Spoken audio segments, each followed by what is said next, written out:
I'm from Texas, and when I thought of saving the stones, when I first arrived, I thought only about the buildings and how we're going to make them last a long time.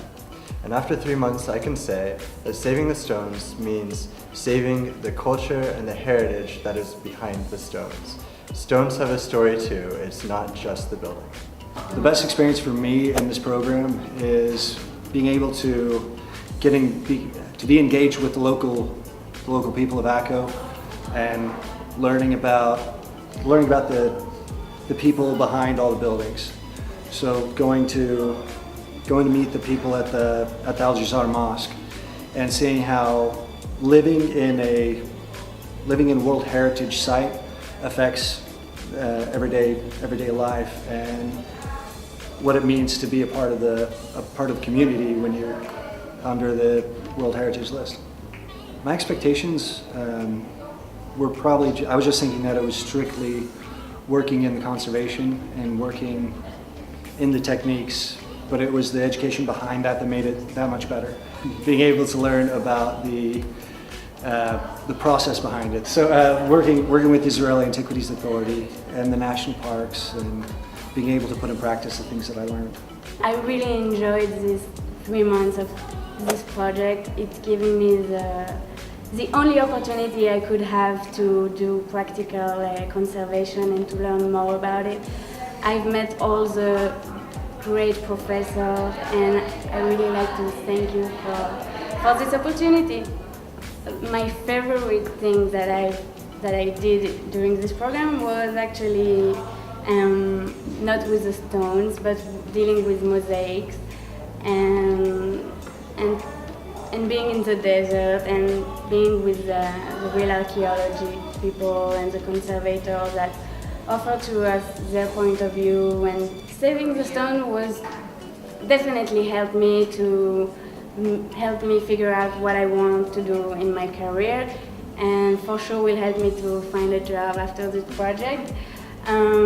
It's giving me exactly the answer I was searching for. I've always been really interested in the idea of Israel history and Jewish history, so part of Saving the Stones was learning how to manage and conserve the sites that I've always found so fascinating. I expected to learn everything, honestly, and I think that's kind of what I got. I got a sampler of building conservation, site conservation, different kinds of materials, and everything really. I think this gives a whole other perspective to any sort of work I'll ever do in the future. You know, whenever I do something, it colors everything I do. So now I'll pass a building and say, hey, that's her car, I could have fixed this. Hey, they used concrete on this is a really bad idea. So I can sort of decide all of that for myself and every building, even in Israel or in the US. Hi, my name is Isabel, and I grew up in Georgia, but I've lived in New York and Morocco and Beersheba. And I came on Saving the Stones because I was looking for an overview of conservation. And Saving the Stones is an excellent opportunity for just that. It's a broad overview of a lot of different realms of conservation, of dealing with a lot of different problems and meeting people in very different fields of conservation. So getting an insight into the practical techniques and also into people that are running programs and interacting with communities and setting up administration and maintenance for sites.